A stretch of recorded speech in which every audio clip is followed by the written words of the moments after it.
எனக்கு கான்சன்ட்ரேஷனே இல்லை, என்னால் ஃபோக்கஸ் பண்ணவே முடியல அப்படிங்கிறவங்க என்ன பண்ணலாம்னாங்க, இந்த ப்ராக்டிஸ் பண்ணணும்னா என்ன ஆகும்னா, உங்களுடைய மெமரி பவர் அதிகமாகும், ஃபோக்கஸ் பண்ண முடியும். அதே போல் உங்களுடைய லோவர் பார்ட் எல்லாமே நல்லா ஸ்ட்ரென்தன் ஆயிரும். முக்கியமாக கால்கள் ஸ்ட்ரென்தன் ஆயிரும். சரிங்களா? அதுக்கு ஒரு காலில் நிற்கணுங்க. எப்படி? ஒரு காலை கீழே வச்சு இன்னொரு கால் மெதுவாக இப்படி தூக்கிட்டு கீழே வைக்கும்.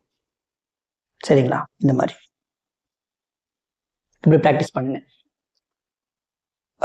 கொஞ்சம் சிரமமாக தெரிஞ்சுன்னா சேர் வச்சுக்கோங்க, சேர் பிடிச்சிக்கோங்க, சேர் பிடிச்சிட்டு கூட இப்படி பண்ணுங்க, இல்லை வால் சப்போர்ட்டில் பண்ணுங்க. சரிங்களா? போக போக ஹைட்டை கொஞ்சம் அதிகப்படுத்திக்கோங்க. இந்த மாதிரி அதிகப்படுத்தி ட்ரை பண்ணுங்க.